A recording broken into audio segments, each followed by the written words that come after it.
episode 1 of Tosche Station. It's kind of like episode 0. Welcome to episode 4.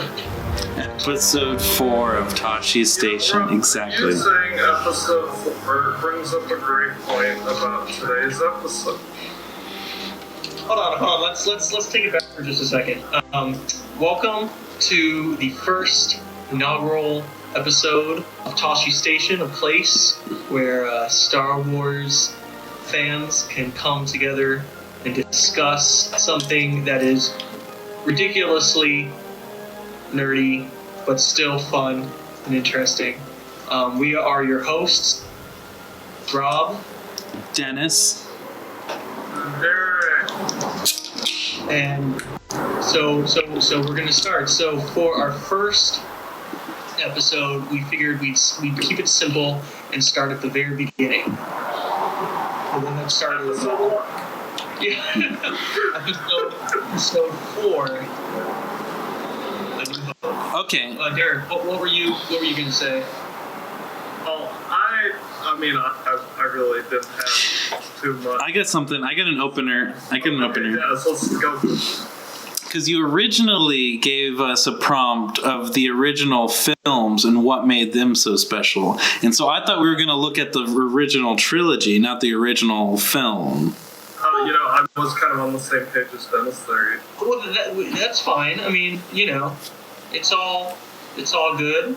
Okay. But I think the there wouldn't be a trilogy if there wasn't an original Star Wars. So basically, our topic for today, the question that we're looking at, is what about the original Star Wars, whether it be the actual first movie or the original trilogy in total, a little bit of both. What about it is actually so good that has sustained this massive and ever-growing fandom over decades? Why Star Wars and not Conan the Barbarian? I was gonna say like the Dark Crystal or some random thing. Yeah, right. Just like any random, fantasy story. I've got an interesting point, and this may be a good place to start.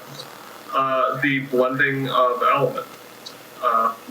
Rob, you had mentioned earlier that Lucas looked at kind of like the quintessential hero's journey that is ever present in fandom, and you definitely see fantasy elements in Star Wars. But There's sci-fi, there's fantasy, there's western, there's medieval, there's Japanese. Samurai. Star Wars blends so many of those elements, and there really is something for everybody in Star Wars. Yeah, I mean, one of the things about Lucas is that he pretty shamelessly pulled from, a myriad of sources, as you pointed out, Dennis. But I think that's to his credit. A good creator knows, he knows, what he likes about different things and kind of pulled them all together to create his own new thing. There's not too much in Star Wars that is 100% original, is there? No, there's really not.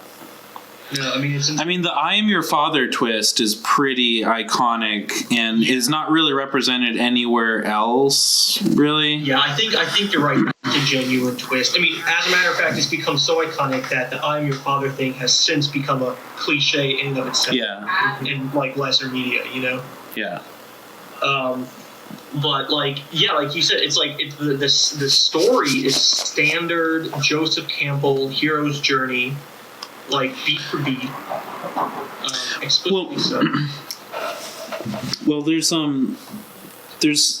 definitely the beauty of wrapping all of these different archetypal vibes together. You know, you've got aliens in cantinas, and you've got big fat slug mafia mobsters, and you know, and like you've got a guy who wields a blaster like a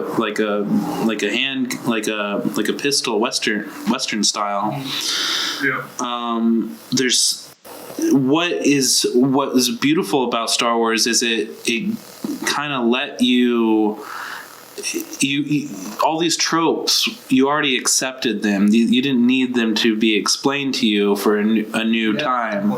And the world was really well lived in, you know. Some of it was really dirty and dusty, you know, and they actually upped the production just to make it look more lived in.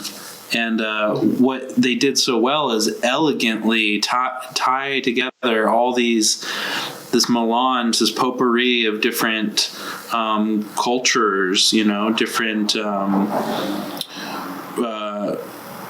experiences from other films. There's fairy tales, you know, but there's sci-fi. There's I'm trying to think of stuff I haven't covered yet. But what's done so well is represents all of them. It's a kaleidoscope, you know, of everything for everyone. Yeah, of like every story ever told, and so it's all distilled into one thing, and it's just really raw with it too, because it's not trying to show you a new world. It's trying to tell you a story, and it just happens to be in this world. I don't know what I'm saying. Yeah, no, that's one of the things actually I like the most about the original trilogy. Like the fact that it opens on episode 4.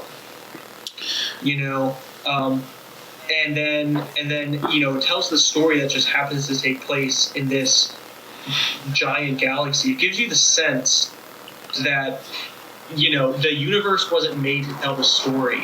The story is just kind of like happening as like one aspect of this broader ongoing chronicle of like the galaxy, you know? Yeah, there's through seeing, like when they go to the cantina, and there's just like all these different aliens in there, and they all look so distinctive and interesting, but you know, there's not like really explanation about them.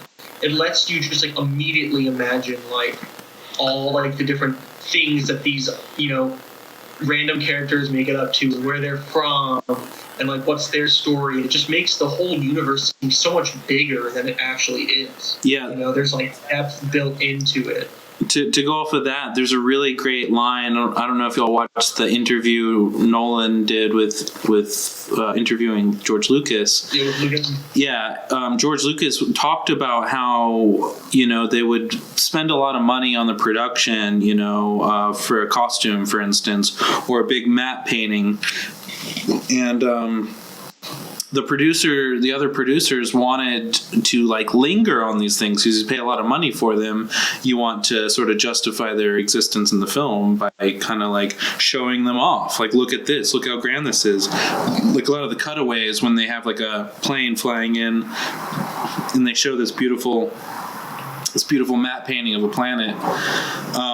You wanted to really see them and linger on them, but he didn't want to linger on them more than you would a normal film scene, you know. It was just like any other establishing shot for him.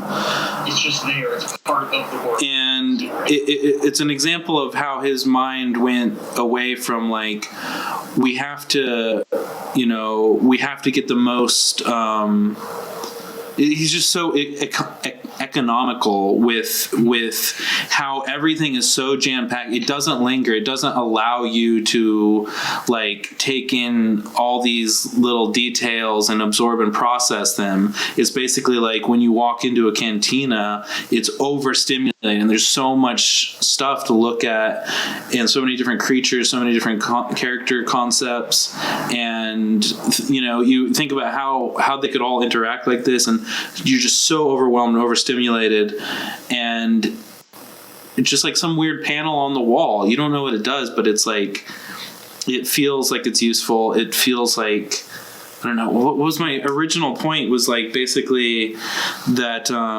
he didn't let you soak it all in. You were constantly like absorbing new things every beat of the film. Mm-hmm. Yeah, and like yeah, it's like it's not having special effects just for special effects' sake. It's having them to like enrich the world around, which some people may say he very much got away from later on, but it did it to good effect in the originals.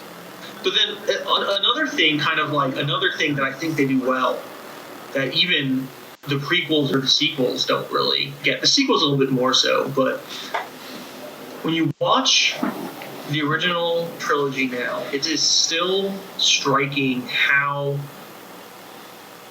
economic the script is. There's no filler.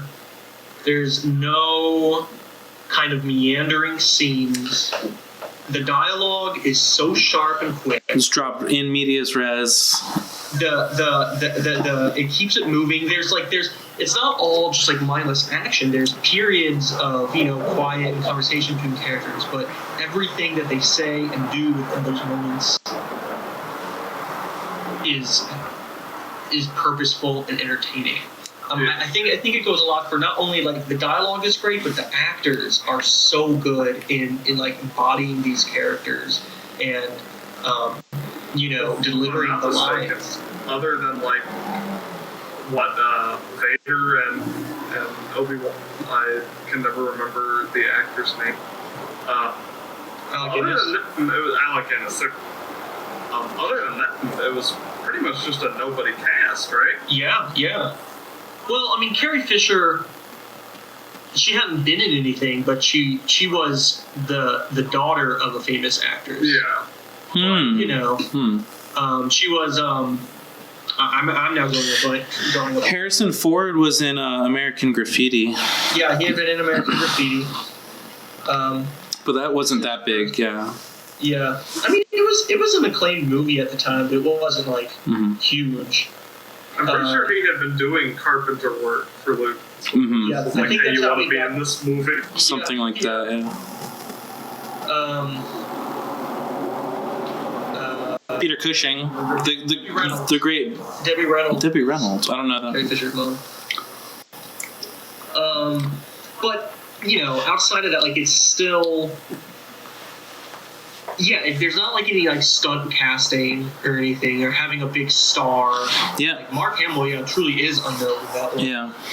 In the original, and they just bring. There's just so much like verve and fun and energy in every single minute of that movie. Like.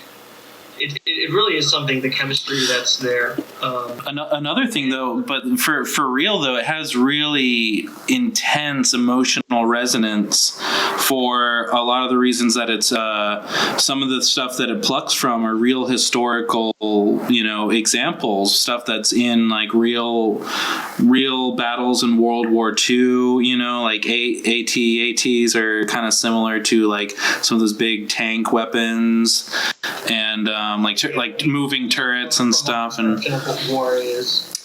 dogfights, aerial dogfights, and like all the cool engineering stuff of like, oh, we gotta get the plane working, to get out of here, and a lot of military kind of like buzzwords, and a lot of in Empire Strikes Back. No, actually, in all of them, there's sort of like a little bit of examples of like. Revolutionary guerrilla style warfare, like the Ewoks or something, and then there's like stormtroopers and the whole order. What are we calling it in the first time? The whole Empire. Well, in every iteration, it's still Nazi imagery. Down to like their outfits and stuff. Well, that's another thing I like about the original Star Wars. There's outside of the opening crawl, there's not really any exposition. And there's no like exposition dumps where a character explains to you what's going on. But they elegantly, my point was that they elegantly blend the fun, quirky sci-fi antics and hijinks with like some really serious topics, some really scary, thoughts that are really emotionally charged and kind of, meaningful to people because of what had occurred, not just Uncle Owen and Aunt Beru getting literally burned to crisp skeleton.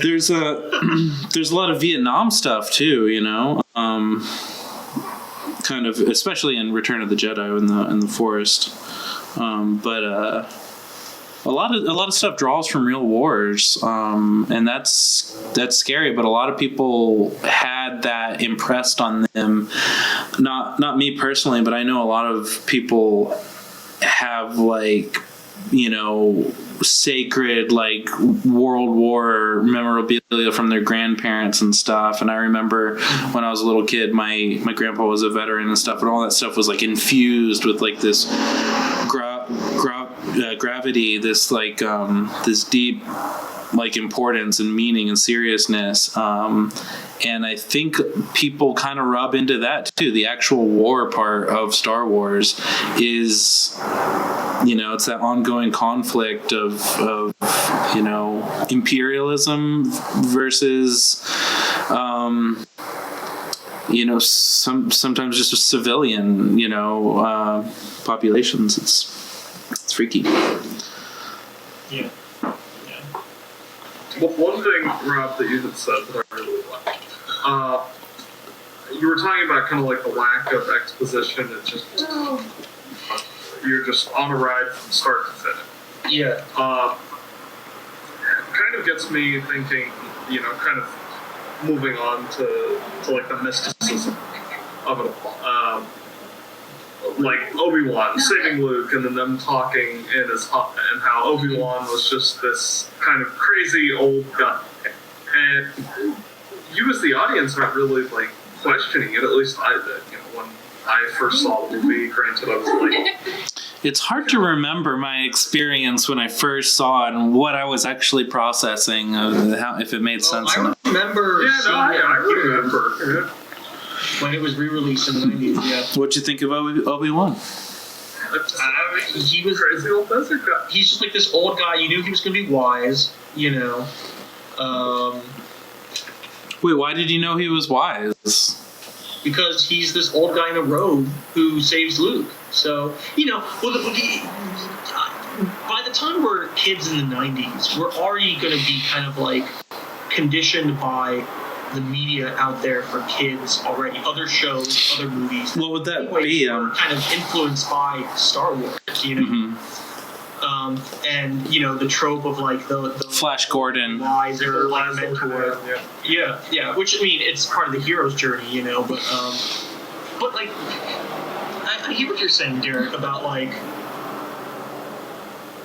it's hard now to think back and think about seeing the first Star Wars without any context and not thinking this is Obi-Wan Kenobi, the Jedi Master who is Anakin's. Right, he was just some guy, just some old guy. He was just an old guy with a fucking robe. Ben Kenobi.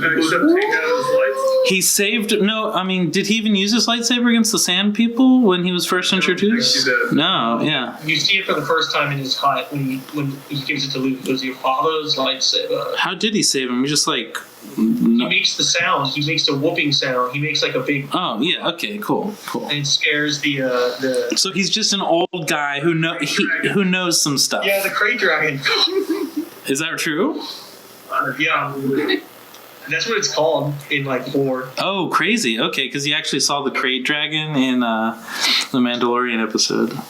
Yeah, that was the first time we actually saw one. Huh. But that's one of the things I like about kind of with the exposition jump. I know I brought this up when we were talking about this earlier, when we were talking about putting this podcast together. One of the things I most like about the original trilogy, but especially the original Star Wars, is how you know exactly what each character is like from the minute you meet them. Just in how they act and the exact things they say like does such a good job in like conveying the character to them. And they seem so believable and real, and everything else that happens throughout the course of the trilogy bears out those impressions. I'm not saying that it's like unsubtle or not like nuanced, but like they did such a good job of like establishing seemingly real, believable characters that it makes sense. Yeah, no one phoned it in. No one phoned it in at all. Like I think Harrison Ford was doing what he kind of does as a character actor, which is being the cool, debonair, devil may care kind of guy, and that worked so well for that character. But he did not just like phone it in, you know. I mean, and, no, I'm not saying. And everyone, like, you know, Mark Hamill's face never dropped. His excitement came across every moment he was on screen. Every frame of Mark Hamill, he's giving an endearing performance. Mm-hmm. Well, let's look at the first time we see Luke. What's happening? He's standing up on top of the homestead, looking out at the dual sunset, longingly. Is that the first time we see him? Yeah, and because then Aunt Beru calls, and he comes running in, and you know immediately there, you know, he's longing to get out of this dump, go off an adventure, and like you said, he never loses that sense of like excitement and like adventure and like go get him kind of like spirit. The first time we see Darth Vader, you know, very beginning of the movie, all these, you know, the Empire breaks into the Tantive 4 and just mows down all the rebel guards.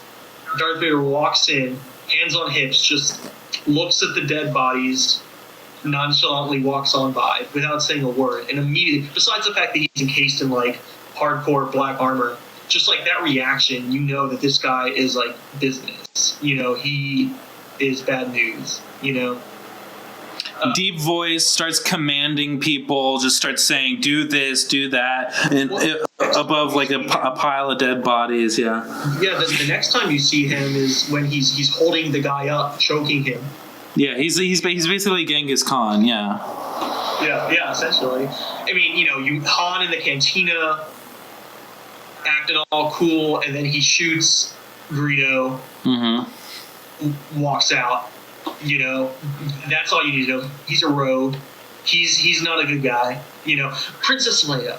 You hear about this princess. Oh, they're gonna save her. I mean, you see her in the hologram, yeah. When she gets caught at the beginning, but you do. You don't really know her. You don't really know. I mean, she doesn't. You know. Okay. Well, yeah. She stands up to Darth Vader. You know, like she talks back to Vader, and it's like, all right. So she is. We already know that Vader. She's fearless, yeah. Vader is like this hardcore, you know, not to be fucked with guy, and here Princess Leia is talking back to him, you know, like that shows, you know, she's gonna be this like hard nosed, you know, not gonna be taken any gruff. When she's getting saved on the Death Star and Luke opens up her cell, aren't you a little short for a stormtrooper? just like giving attitude to everybody. Or the part where she steals his gut and it's just like, I'll do it. Yeah, exactly. It's great. It's great because, again, you just know, boom, like, all right, so she is a, you know, strong, independent woman who don't need no man. You know? Sister. Yeah. And I think that they actually kind of play with that in Empire Strikes Back because, you know, since they did such a good job of like immediately establishing every character that you meet in the first one, when you meet Yoda for the first time, you don't know it's Yoda, and he's just like this crazy kooky little Muppet. And you go here. They are all pushed so far in the second film. Yeah. I forget what. I feel like they could. Oh, what is Leia's arc in the second film? Is that slave Leia? Is she a slave in the second? No. That's in Return of the Jedi. Empire. Well, she's commanding. She's one of the commanders on Hoth, and they evacuate on the Falcon, and so then it's her being cooped up on the Falcon, having to deal with Han. Right. So then, you know, they get that close quarters flirtatiousness. Right. And then they go to Cloud City. and she's just kind of there and like. Oh, she kisses Luke. She kisses Luke in the earlier scenes. Yeah, that's true. I don't think I always got the vibe from that she wasn't doing it because she was attracted to Luke. She was trying to piss. Yeah, exactly. Yeah. Remember when they were related? Irish. When what? When they were related. Irish. Oh yeah. Well, they didn't know that. Hey, Derek, haven't you ever accidentally kissed your sister without knowing that you were related? I can't say I have. What Hey, did y'all know that? Did y'all know that the guy who produces all of Billie Eilish's music is dating a woman that looks a lot like her? I can't say I've really paid enough attention to what Billiard Eyelash's manager, producer, man is doing. Okay, sorry, that was It's her brother, Phineas. Yeah. Phineas Eilish. Which doesn't sound quite as good as a name, but. Oh, and then also, going on this like first impressions kick that I'm on, think about the first time we meet Tarkin. Vader's choking out this moth who talks back to him, and Tarkin tells him to stop, and Vader stops. Like, Tarkin has Vader on a leash, and Vader is going to obey him. That kind of tells you, even though he may not look immediately as part of the rigid hierarchy, what does Vader care about? It shows. To me, it shows that there's some sort of like. It shows background, like unspoken respect. Yeah, unspoken. It's a solidarity with the cause. Like for some reason, they're all so scared of the consequences in there that it's very much like the Nazi ideology, where the hammer or the nail that sticks out gets hammered down. It's all about conformity and respecting hierarchy and respecting authority, and that I think that was an opportunity in the film where they really highlighted that even for all Vader's power, he was subservient to someone with a higher hierarchy. And I think everybody's quick to remind everybody that Lucas did not direct episodes 5 or 6, but I think it's also important to remember that he did in fact direct episode 4, and like so much of this like effective groundwork for this series in that movie, And like the more I read and hear about the production problems of 4 and the lack of enthusiasm about it from like producers and people who were basically like gonna try to make money off of the film, it just seems like such a miracle it got made at all. Especially with all of its grandeur that it now kind of occupies in pop culture, like so many opportunities that it could have gone just a little bit sideways at this stage or at that stage and been just crap. Like so many movies end up after going through all these production problems.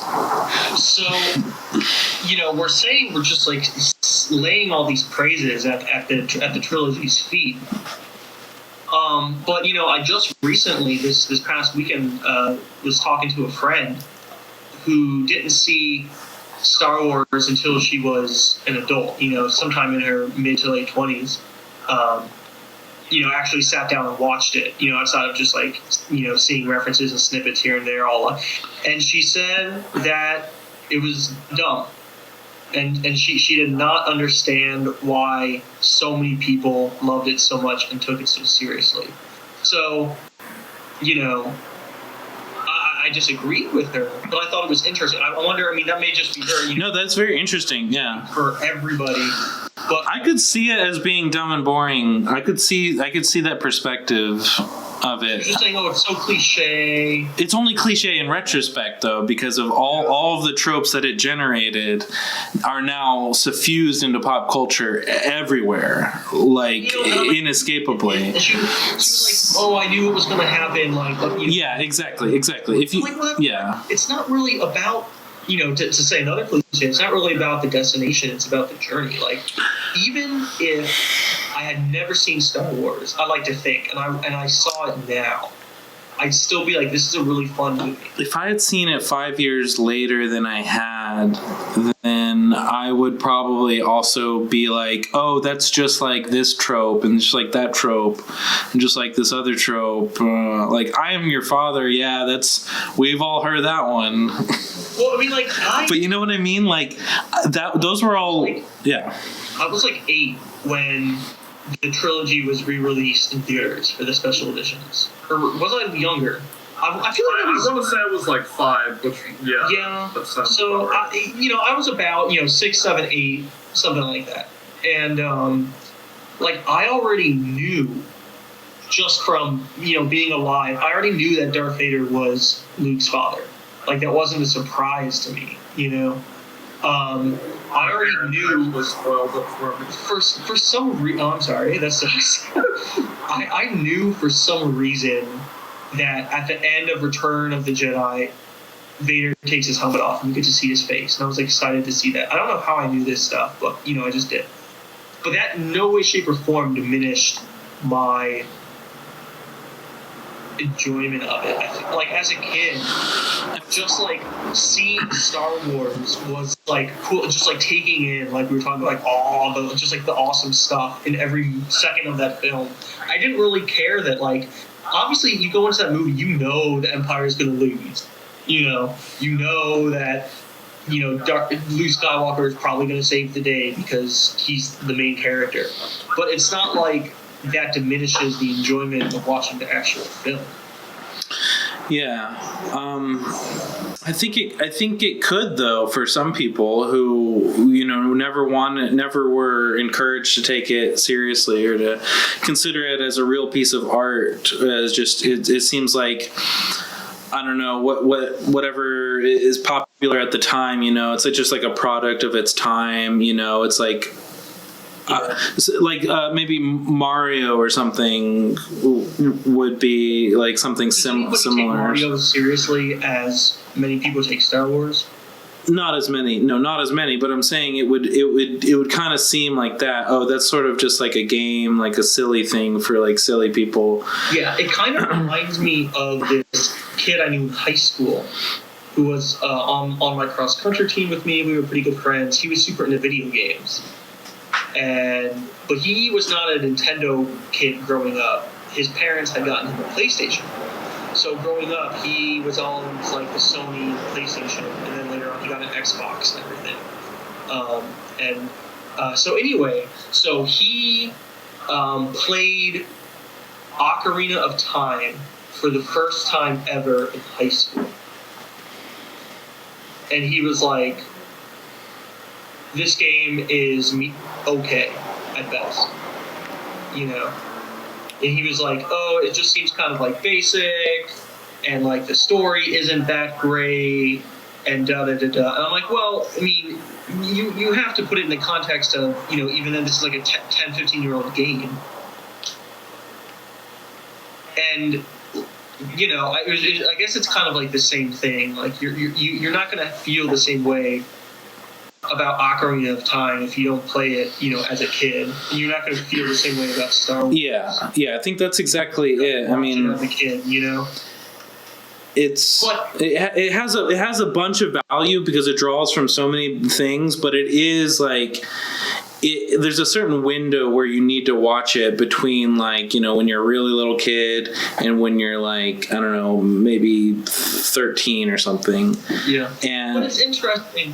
Sorry, I'll let you go. Just that, if I had never heard, like, the whole hypothetical question was, if I had never heard of Star Wars and I just deleted every memory from it, and I had watched it for the first time like right now after seeing everything else I've seen, Avengers Endgame and all this stuff, or it might have been different for your friend or whatever who has been, conditioned and overstimulated by other things. But like after watching Avengers Endgame, I walk into the theater and see A New Hope for the first time, and then like, I don't hear any of the hype. I don't hear any of the stuff. It's just a movie on its own merits. What a completely different experience that would be. I mean, like, I can't. It's hard to really even fathom what that experience would be. Yeah. And with the pop culture just surrounding it, like you cannot, like it's like Lion King maybe, or a number of other things that are just, they have such iconic moments that have been meme-ified to death, but nothing like Star Wars, nothing so big I feel like it'd be like, worldwide. Yeah. Oh, that's a good comparison. Because it bigger. Also draws from a number of different kind of like cultural leanings and cultural stories. But it's weird. So we're saying all this, and yet here we are, as adults talking about it. And I don't ironically like Star Wars as this thing I liked as a kid. So it's like kind of cool to like, go back and watch it, or like nostalgic. I genuinely like Star Wars now as an adult. Yeah. And like when a new movie comes out or like a new show or something, like I don't watch it for like nostalgia. I watch it currently because I want to be entertained and I like it. So what's like the disconnect between liking this and liking something like I don't know, like. Okay, here's the difference. I think I understand it. I think I understand your question, and I have a good answer.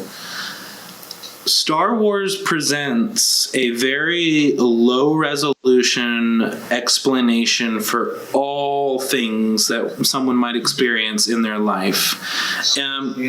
Like Lord of the Rings does that really good. Fiction does it, but Star Wars was the first that does it like really well visually, and it has each of the archetypes beautifully represented. There's not a misstep in the representation of the archetypes because he was going for the archetypes. He was specifically pulling from a myriad of different cultures, literal historical examples of similar, epic battles throughout history. All the shit people loved in the fucking 50s or 40s and 50s, Flash Gordon serials, which were just, pulp action adventures with a sci-fi bend. So he took all this melange of Kurosawa and fucking futurism and all these engineering concepts. Like a big part of it was similar to the American Graffiti topic of engines and automobiles and seeing how stuff works and like being part of the cool culture of gearheads who like upgrade their stuff and there's some stuff for like gun enthusiasts and stuff in there too. And again, such a potpourri of so many different things, spaghetti westerns, et cetera, et cetera. We've talked about those a lot, but just how they were specifically, elegantly introduced and woven into this tapestry, was something very special. And it was, I really don't know how it was even done because obviously the first movie was iconic, but it all became larger than life after the trilogy. It was like, wow, that was the story of the human heart told perfectly. Mm-hmm. Yeah. It just, I think by keeping it so universal and relatively straightforward, story-wise, he kind of made it able to. It was accessible. Put their own expectations and meaning into it. Mm-hmm. He made it accessible beyond everything else. It was accessible and new and unique. Somehow, like those two things are usually at odds with each other, but he figured out a way to make it. It's interesting you brought up physical graffiti because physical graffiti, or American graffiti, made by Lucas to be like this like 50s nostalgia trip. It was essentially like his version of like Dazed and Confused. For the time. Mm-hmm. I haven't seen it, but I really want to. Yeah. Oh, you haven't seen Dazed and Confused? No, I've seen that, but I haven't seen American Graffiti. Oh yeah. And I mean, it's literally like the exact same thing. Oh, and then there's THX 1138. Yeah, I actually have not seen that. Oh yeah, he said so. Oh yeah, American Graffiti is about his wasted youth, and and it's drag racing. The last day of high school. Oh wow! Okay, amazing. Which is Dazed and Confused. That is very funny. Yeah. Wow. Yeah, so I think Linklater probably did that on purpose. That's interesting. Yeah. Yeah, because he made because Dazed and Confused came out in the 90s and it takes place in the 70s, 20 years before. Same thing with American Graffiti, came out in the 70s, takes place in the 50s, 20 years before. But anyway, takes place a bajillion years in the future. No, it takes place a long time ago in the galaxy far away. It takes place a long time ago. And that's one thing I asked my mom. When I was a kid, I was like, Mom, if it takes place a long time ago, how come it's futuristic? And kudos to my mom. I remember her. I don't remember like the exact words she said, but she said something along the lines of, there's a lot of galaxies in space, and there's some that probably have evolved technology before we did. Yep, nice. And I was like, oh, and that was like the first time, literally in my life, that my kind of mind conceptualized the idea of like relativity. Yeah, in a way it does. It tickles that little the idea of space and time and distance and yeah. And that is also really good. Like since I would say all of us had our first exposure when we were young, it does kind of open up a door to something else. And by something else, I just mean, like you said, the whole concept of physicality, Star Wars is a documentary, it turns out, that takes place a long time ago. And it's funny how much it completely shaped my conception of like what stories were. Because I remember for like a long time as a kid, after seeing Star Wars, and I'd be like playing with like my action figures and stuff and coming up with stories. Legos, duh. Yeah, and I was like, but not necessarily even Star Wars, like with just general, just have all these different conglomerate of like different. It had it all. Star Wars has it all. And Star Wars, all this stuff. And I would like have like these stories where there'd be like factions and they'd fight, but I was always like, there needs to be somebody who like betrays the good guys at some point, unbeknownst to them, because Lando did. And so there's going to be somebody who turns bad, because that's what I saw in Star Wars. And then like I was like, oh, there needs to be like a bad guy who kind of like maybe struggling with the bad things that he's doing, because that's what Darth Vader did, And it's like, and I was like, there has to be a part where even if the good guys win, there has to be a part where it looks like the good guys are going to lose, because that's what happened in Empire Strikes Back. Like, it's amazing how much just like those movies directly like it instilled within me like interesting storytelling arcs and like tropes and stuff.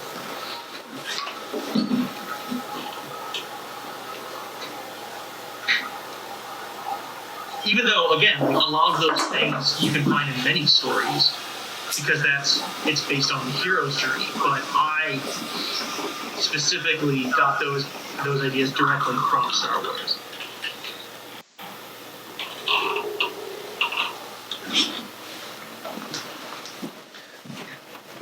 So, has it sustained it? I don't want to get too much into actually talking about the prequels and the sequels, but just since we're talking about this stuff, do you guys feel like these same qualities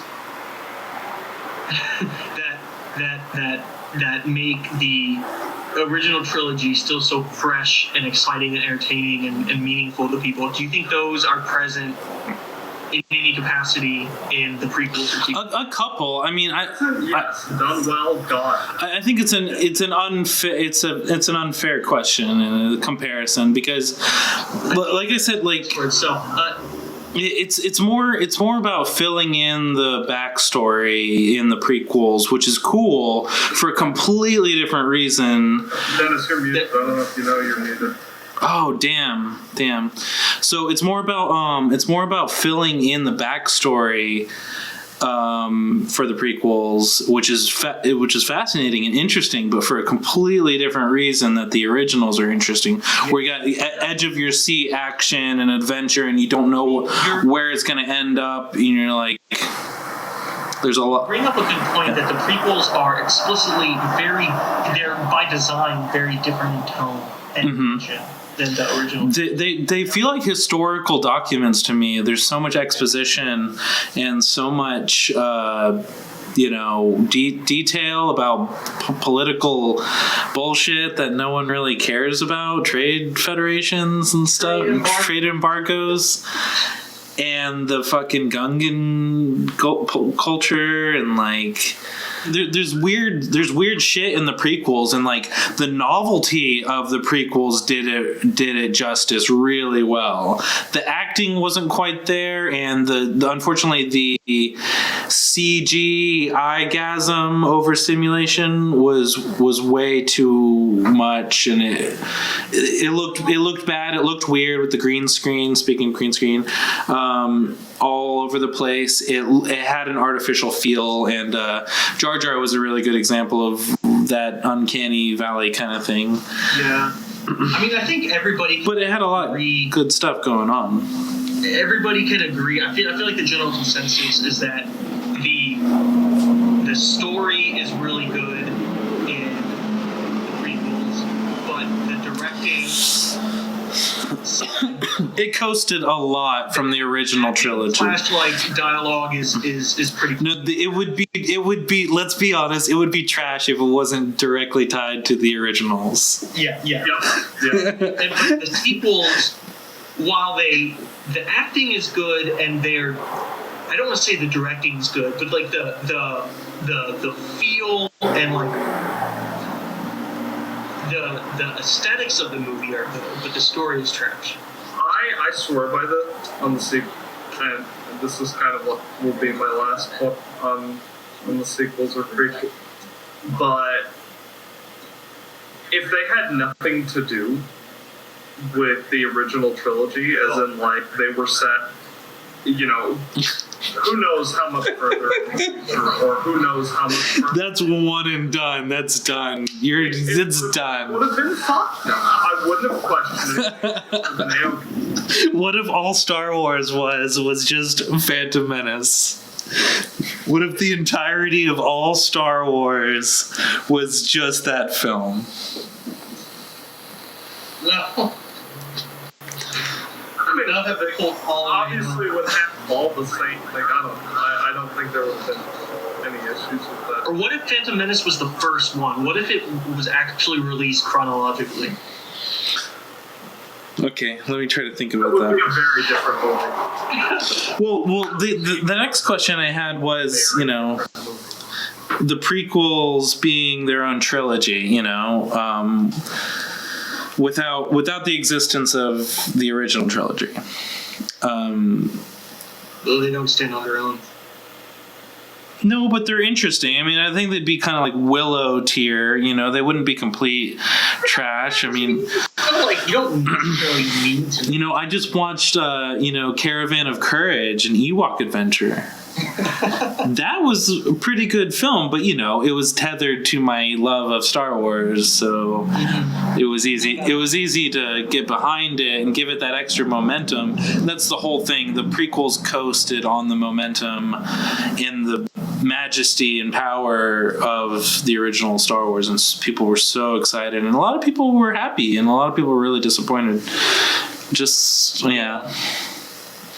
Probably a lot more people were disappointed with the sequel trilogy. It was a much more. Sequels were much more controversial than the.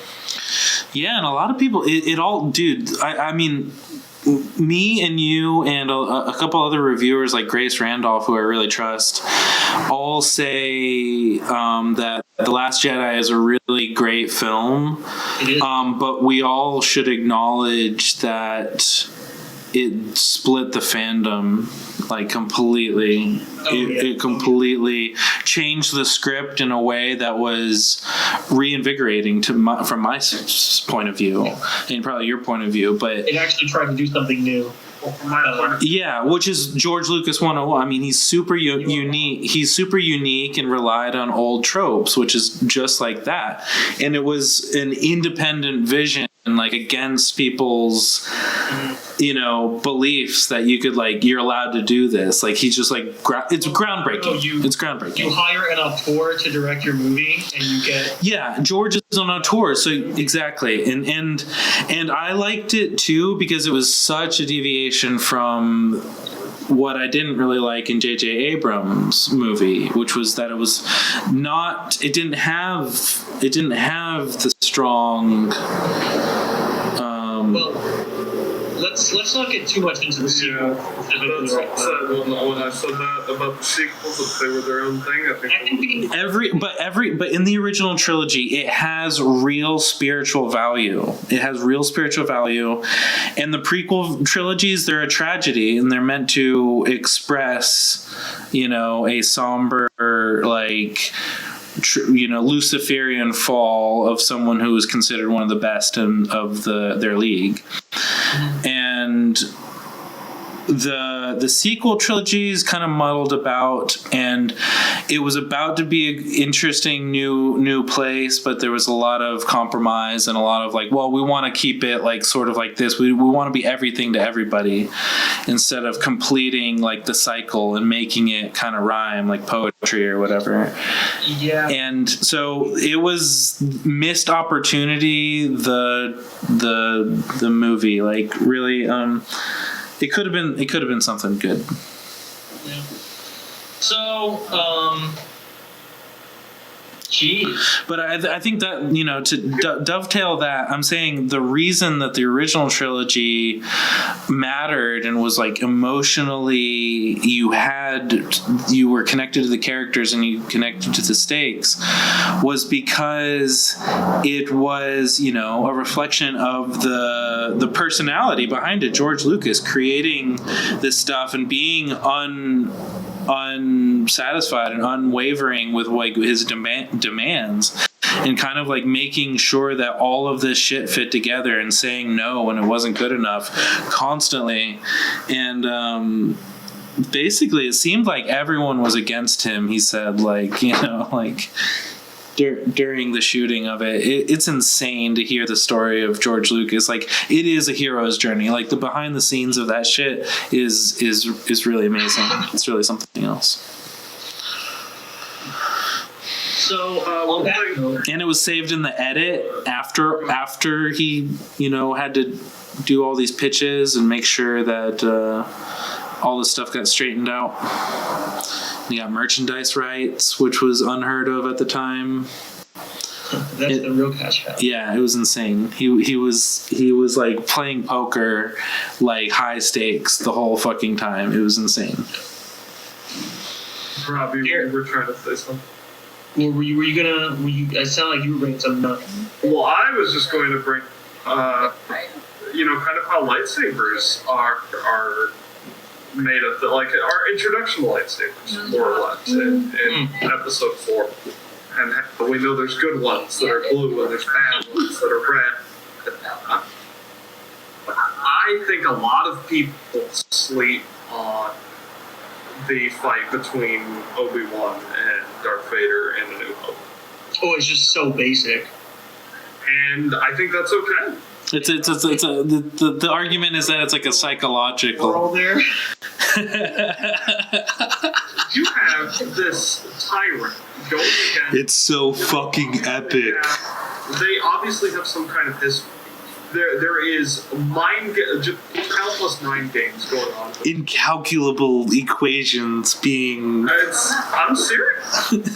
Yeah, I know. For that reason, it's I don't know. I'm the type of person that likes flashy fights. It's the OG fight. It's the fight of all fights. It's the duel of the fates. Well, I would say we got a great introduction to lightsaber fights and everything that came after. Well, we had Luke like turn it on, whip it around in that little hut in Tatooine, Obi-Wan's house, and then he like fought the training probe. The training probe, yeah, thank you. And that was cool. I'm glad you brought up the emotion in the fights, Derek. In the OT, those are my favorite lightsaber fights. Especially the Vader versus Luke in Empire and then Return of the Jedi. Yep. Because those two are my favorite. I mean, the Return of the Jedi fight is my favorite lightsaber fight of Star Wars. Because, like you said, there's so much. It's like, the culmination of having a good script with good characters built up right. It's the culmination of everything, and you feel the emotion. You feel the urgency and like the danger that Luke is in, and like the dire, situation, light versus dark, father versus son, and then the light and dark within himself. How much is he going to like give into the darker side to really fight Vader as he's being egged on, and in Empire, he's out of his depth. Vader's toying with him, and he's getting all beat up. And John Williams' score cannot be underrated here. It adds so much to both.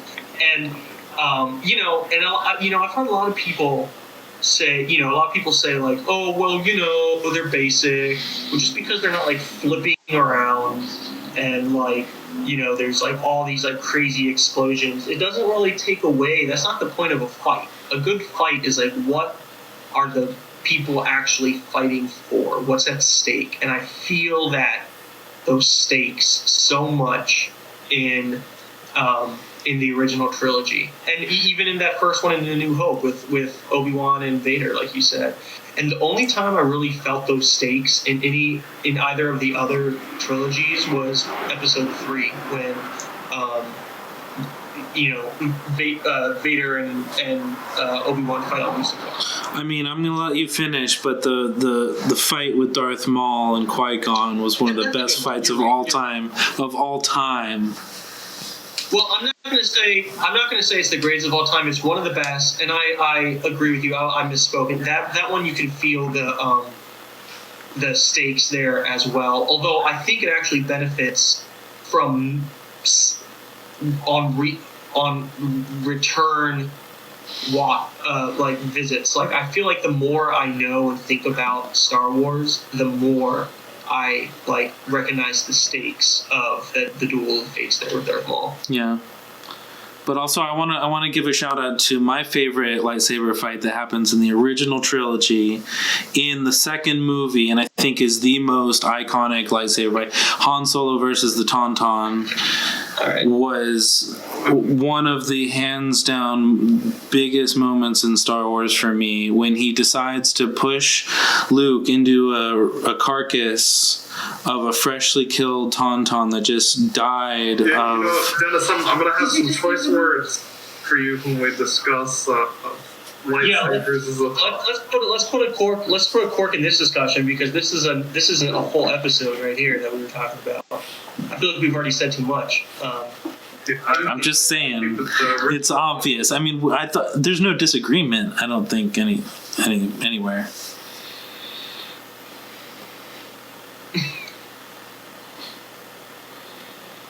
Yeah. Okay. I'm not disagreeing.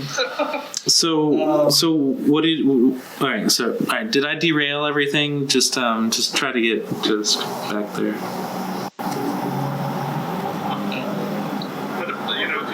I think people underrate the original trilogy lightsaber fight. Agreed. They just, again, Rob, you had said the best. They have meaning, and really, in any story, a fight, really, a fight shouldn't happen unless it has meaning. Yes. What is pointless fighting other than kind of a lesson of don't fight pointlessly? Yeah. Yeah, they went pretty wild on the prequels with those fights. Really acrobatic and gymnastic. Yeah, I mean, it's not necessarily a bad thing, but I have stuff to say about like almost every single lightsaber fight. So let's Wait, let's get back to the original movie. What was there? Was there an earlier fight? No, there's only that one. That's the only lightsaber fight in the movie. Really? Holy shit! It's got power behind it. You're waiting. And they do show Vader like spinning off, right, in his little broken TIE fighter. There's no other lightsabers? No, actually, I think it's Imperial. Yeah, that's the last time we see Vader. No. Did Obi-Wan uses the lightsaber though to like deflect blaster bolts or something like that? Nope. Nothing like that? Obi-Wan is completely undetected on the Death Star until he encounters Vader. Wow. He's that good. Right, ninja around that. I think he uses that the core Force to like distract some troopers at one point. Uh-huh. Yeah, but he doesn't take out his saber until he sees Darth. And I love how he calls him Darth in that fight. Because in the context of the entire series, I mean, obviously at the time this wasn't, I don't think, intentional. But within the context of the series, it is so great because he's essentially taunting Anakin. He's like, "Oh, you want to be Mr. Sith now?" That's true. Yeah.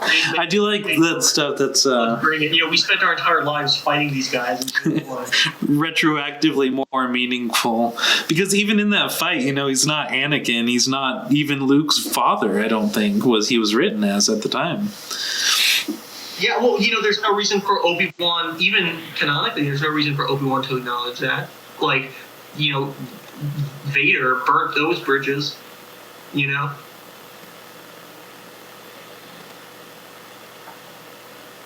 Well, that's kind of different than some other Jedi stuff of like, he should have maybe tried to do what Luke did and bring him to the light side. What's up with that? Maybe, was that really the situation to do that right then and there? When they're trying to escape and like all of the Death Stars like converging on this like docking bay? I don't know. I never thought about it. I never really thought about it before, actually, until now. And don't forget the fact that Vader completely hates Obi-Wan. He blames him for, True. And wow. cutting off his limbs and leaving him to die, That was the last time they saw each other. Yeah, I mean, a hard chicken nugget. Or was it? Did they see each other in, later in the Clone Wars? Well, I mean, the Clone Wars were done by the end of Episode 3. But isn't there like a later season that has Darth Vader? No, that would be Rebels, and Obi-Wan has seen once of Rebels, but that's a whole other thing too. Yeah, but I mean, Obi-Wan has seen once during Rebels, but he's on Tatooine. Yeah, he never made. It's not interactive. What they're backtracking Gotcha. is with this Obi-Wan series, they're going to have them fight again somehow. But yeah, I mean that's a whole other thing. But no, they hadn't at that point. They hadn't seen each other again since this war. And I love how after Vader kills Obi-Wan and he disintegrates into nothingness, I love how Vader like stands there like pokes like the like what's happened? You there, Obi-Wan? Like what? He pokes it with his foot? He's never seen that happen. Yeah, he kind of kicks the bundle of rope. That's funny. Yeah. Wow. Epic. It's so mysterious too. Like, what the fuck? Why would you do that if you were Obi-Wan? That right then and there, you know. Do you ever think about You that? also have to remember that we don't actually see. I mean, okay, so both the fights in A New Hope and Empire Strikes Back.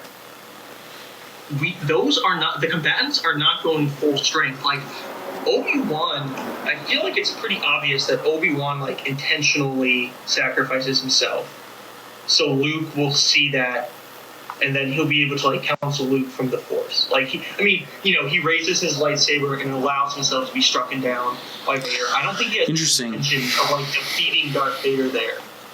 So he's not going to be like fighting like full on. He's just kind of trying to distract him, let people get. And he creates a meaningful moment in Luke's mind Exactly. that he can connect to. Wow. Exactly. In Empire Strikes Back, Vader is trying to capture Luke, not kill him. And Luke is, trying really hard, but he hasn't finished training. He's a novice. And so that fight in the bowels of Cloud City, as intense as it is, it's, Vader is like literally, as I said earlier, like toying with Luke. He's not trying to like really fight him. And you can see that, like Luke is like coming at him and swinging the lightsaber really hard, and Vader's just like standing there, one-handed with his saber, just kind of like deflecting away his sword, just like chucking a few like boxes at him with the Force, just kind of like trying to like wear him down and stuff so he can be caught. So we don't see an actual true-on like duel in the original trilogy until Return of the Jedi. Interesting. I never thought about that.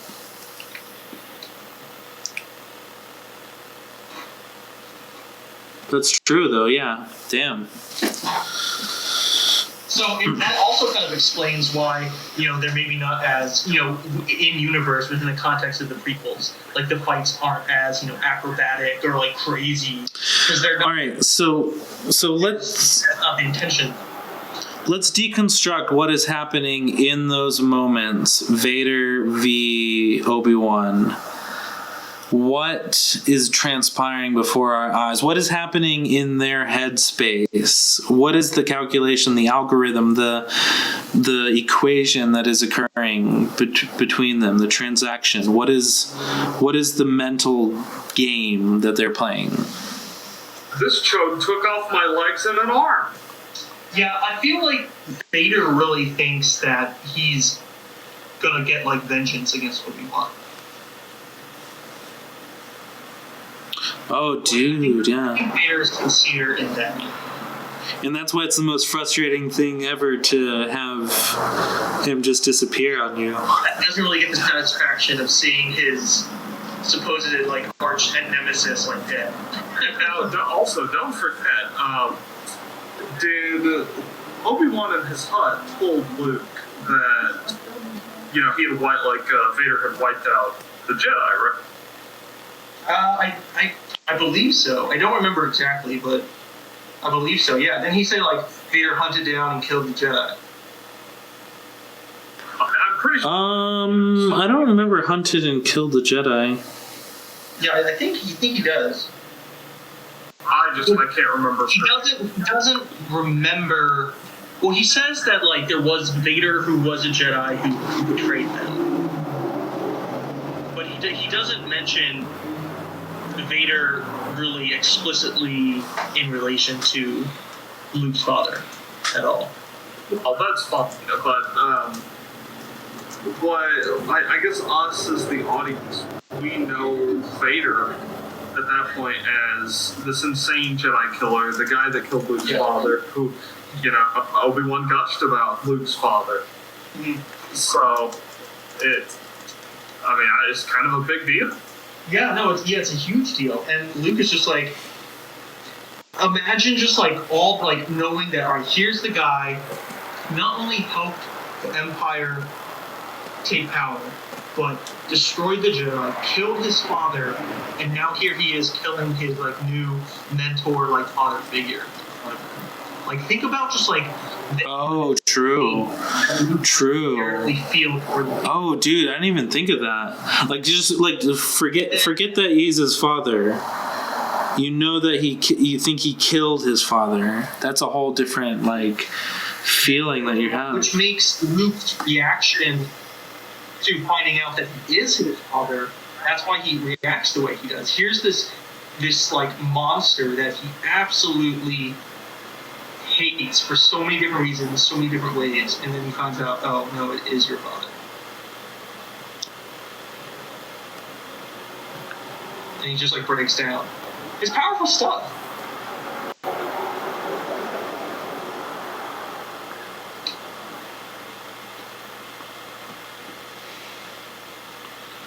Trying to find the lines from it. I don't actually remember him saying that he hunted any Jedi. I think that's a little bit more exposition than the movie had time for.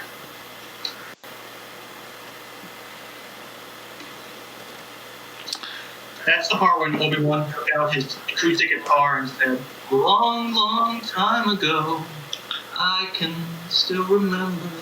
All right, what were some of it? Before the Dark Times, remember that? Yeah, before the Dark Times.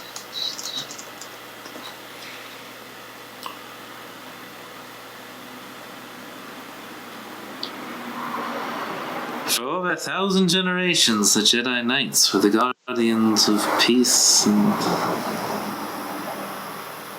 Motherfucker.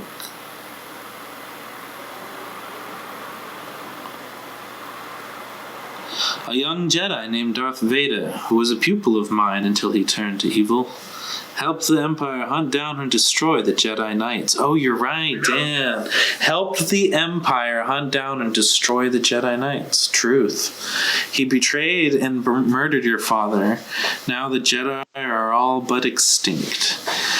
Vader was seduced by the dark side of the Force. Ooh. Sexy Palpatine.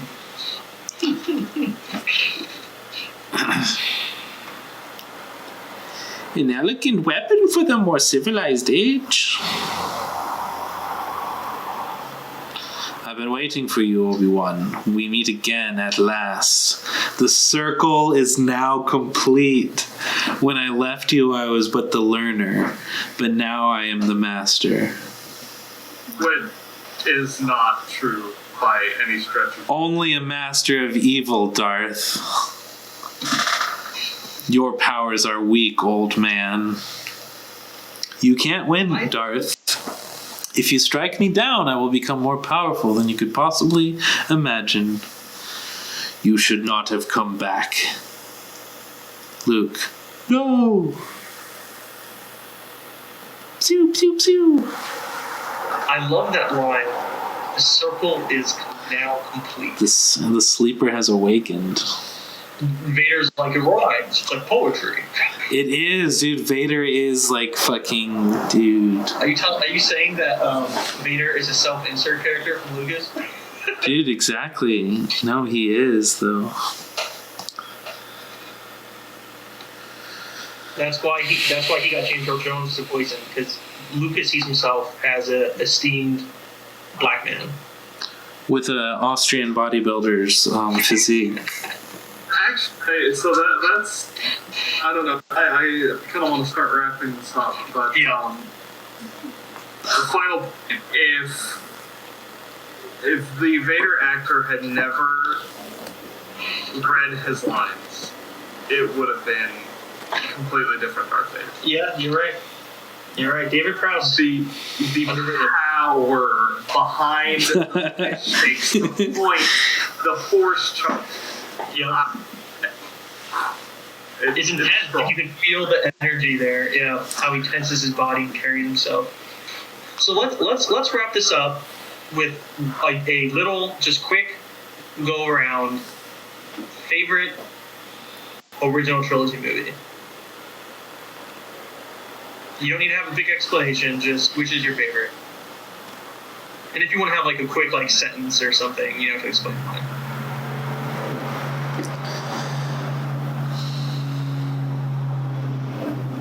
It's hard for me to say that next. I think that, the Empire Strikes Back is just so cool. It's got all the cool stuff in it, and it's got enough, thrills and a bigger budget and, better matte paintings and cooler ideas and stuff and enhancements. Kind of more, the most, gravitas of all of them, Although, honestly, I have to say my original, my favorite, if you couldn't tell, was the... Cloud City. Cloud City is so cool, yeah. A New Hope, because it's just the original. Yeah, it's good. That was the other one I was on the fence a little bit about. Interestingly, I would probably say Return of the Jedi for the opposite reason, that it closed everything, and it closed everything so well. I wasn't really left with any questions. I had the character resolutions I wanted, except Chewbacca never getting his medal. But Hey, they gave it to him in Rise of Skywalker. No, that wasn't his own medal. All right, fucking Maz went up to fucking Han's grave. Okay, whatever the fuck that was, because he got thrown down a goddamn reactor shaft. Okay, she went to his grave, dug up whatever was left of his charred corpse. No.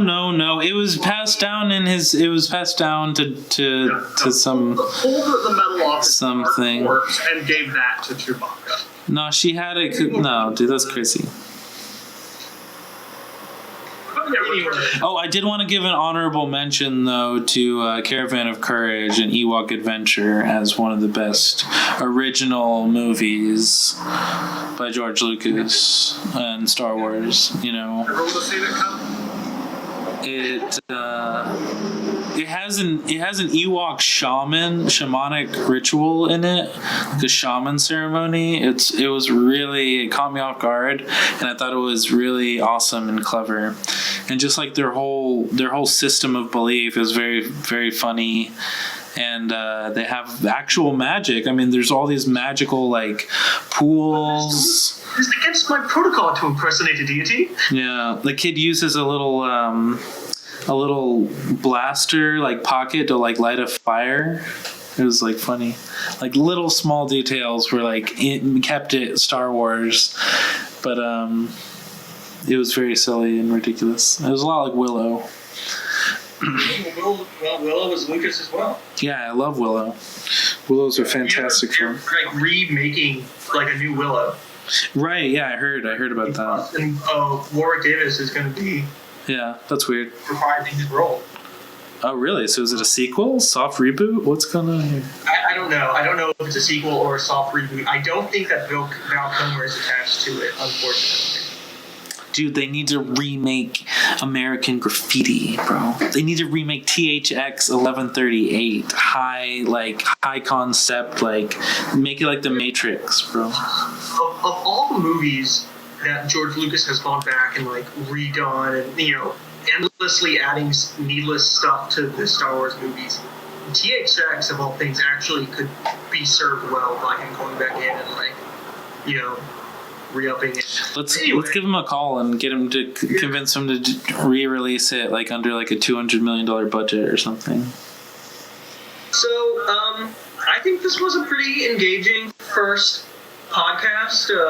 In the future, we're going to definitely get more into not only just talking about the movies themselves, but we're going to be getting into different, lore and talking about different aspects of the whole Star Wars universe, as well as, the kind of business behind, all the new stuff that they're coming out with. We're going to be digging into all that as we go along. So you heard it here on Tosche Station. Like, comment, and subscribe. Leave a comment. Power converters. Yeah, because we're going to need them. Well, may the force be with you. Bye-bye now. Okay, bye everybody.